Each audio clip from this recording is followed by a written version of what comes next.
Hey everybody, welcome to Political Vigilante Roadshow. I'm in a beautiful hotel room in Phoenix, Arizona. I'm here for the All Things Comedy Festival.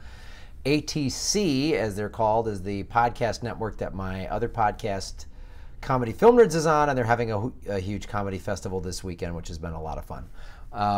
So I wanted to get some stories out there for you while I have the chance here. There's a great interview in the metrotimes.com. They spoke with Nina Turner. She is set to be in the Women's Convention this weekend, and it's a pretty interesting interview. First of all, I've covered Nina Turner a lot. I think she's fantastic. I hope that she makes a run. She was a Ohio State Senator from 2008 to 2014, and she now heads up, of course, Our Revolution. That has been kind of born out of Bernie Sanders and getting people more politically involved. And one of the things she says, so I guess the Women's Convention is going to be in Detroit this weekend, and some of the topics that they cover and that she's been really pushing for is Medicare for all. That's a big thing that she's pushing, which is, look, there's all these different names: single payer, universal health care, and you know, Medicare for all might be the simplest solution because it's already in place, and why not just lower the age to anyone, to 18 and up? So I want to kind of touch on, I'll put the link to this article below in the show notes because it's very cool, it's very thorough, and it shows what a progressive really is all about. And when we get out of the identity politics and get into the actual policy, then we find amazing people like Nina Turner. You know, if we're just voting for the person that's my group or my team or fits my identity, and we're kind of putting their voting record or their policy behind them, then we get into trouble. And then that's the Democrats have been doing this for so long that they come back, oh, you just got to vote for us because we're not them. And if you don't vote for us, then you're a racist. I mean, obviously Hillary's campaign, the I'm with her, was just like you had to say, you had to back, I'm with her. I got to be with a rich white lady. And if you don't, then you must hate women, which is such a flawed argument because it's like, I didn't vote for Sarah Palin to be the first female vice president because I didn't agree with her policy and she seems pretty dumb. So I'm not voting for her. Would never vote for Michelle Bachmann. But I'll vote for Nina Turner. I'm voting for Nina Turner because I like her policies and her progressive, where she comes from first and foremost. I'm not voting for her just because, oh, she's a black woman and I want diversity. Diversity is a fine thing, and giving people more opportunities is very important. But, you know, Donna Brazil's a black woman and I don't support that woman at all. She is a liar. You know, I'm not going to just, Kamala Harris has done some good, but she's pretty corporate, man. And she has undermined a lot of real progressive policies. So let's find real progressives, because I don't care what they look like. They can look like a black woman from Ohio. They can look like a Jewish man from Vermont, or they can look like a Hindu woman who's a surfer that was an Iraq vet that is in Hawaii. So that's what I want, progressives, policy. But let's go into some of the things she says here, because it's pretty fascinating.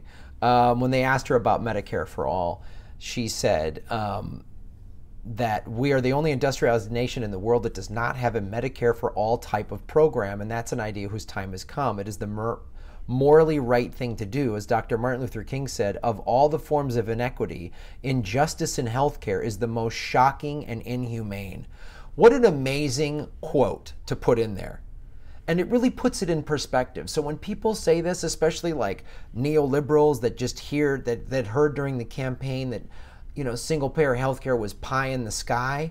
It's pie in the sky? It's not. 22 countries already have it. And to not have it, as Nina Turner just quoted Dr. King, is shocking and inhumane. Those are the kind of quotes that we need from an amazing person like Dr. King. When the problem we have had on the left and what the Democratic Party is so skilled at is buckling, is caving in, is not going, well, you know, there's a bunch of sides to every... No, not having Medicare for all or universal health care, whatever you want to call it, is inhumane. Boom. Put that down. That's the conversation. So it's inhumane. We need to fix it. It's a right. It's a right and it's inhumane. How do we fix it? Yeah, but where do we get the money? Maybe we don't give an extra $80 billion to the already bloated military budget that Democrats voted for. Kamala Harris voted for that extra $80 billion. Tim Kaine voted for it. Dianne Feinstein voted for it. Okay? So let's stop there. Call those assholes out. It's inhumane. So here's more of what she said.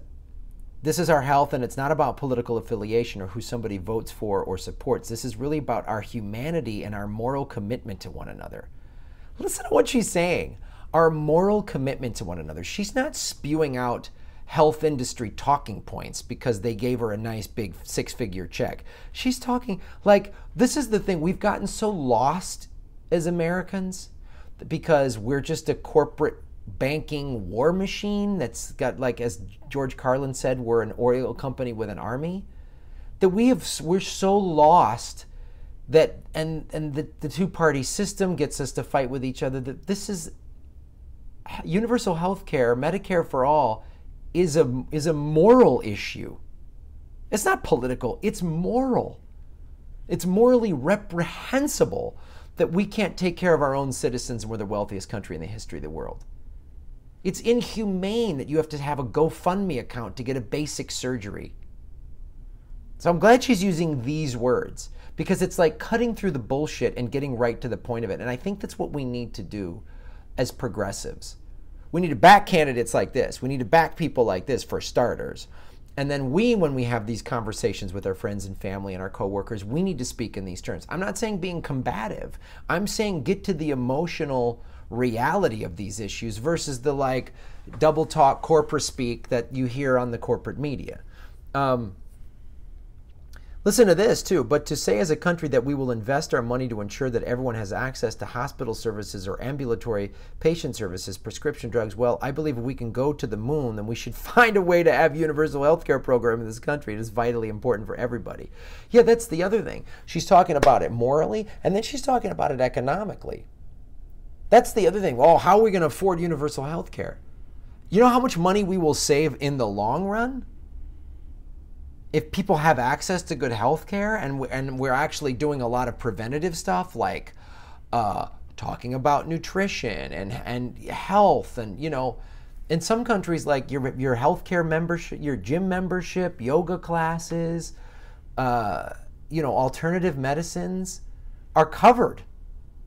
Because they realize that if you're eating healthy, if you're exercising, if you're going and doing all these things, you're going to be less of a drain on the healthcare system. So encourage people to be healthy. And this is, you know, she goes into a lot about women's rights and how, I'll put this in you know, women not making dollar for dollar the same as men is not new. It's been that way since day zero, since the founding of this country. And when you put African American women and Hispanic women into this mix, it's even worse than that. The last revelations about Harvey Weinstein, not new. Women have always had to fight off predators who treat them like they're just a piece of meat instead of with the respect they deserve. This has been happening since day zero.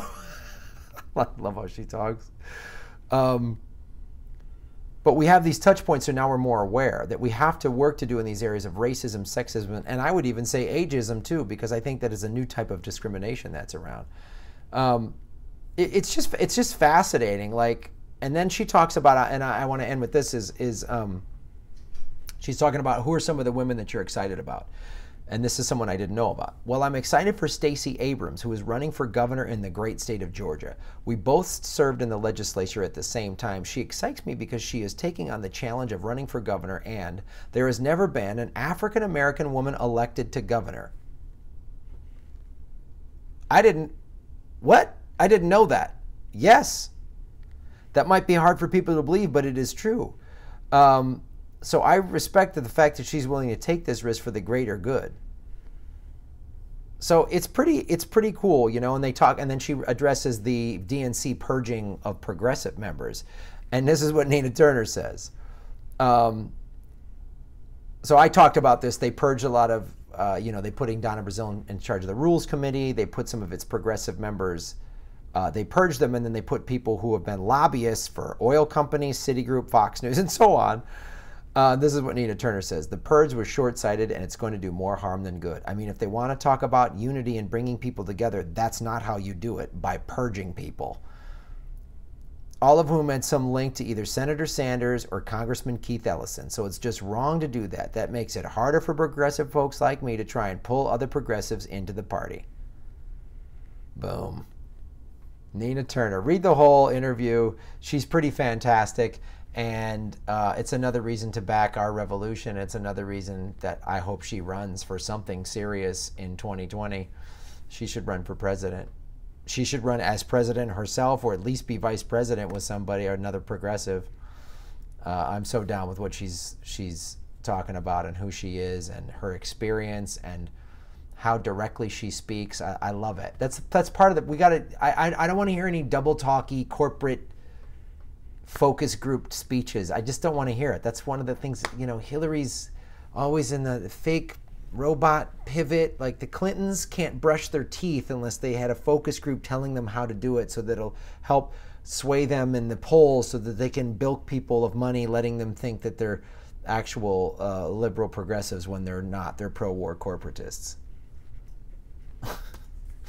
Thanks for watching and listening to the show, and let's make Gotham great again.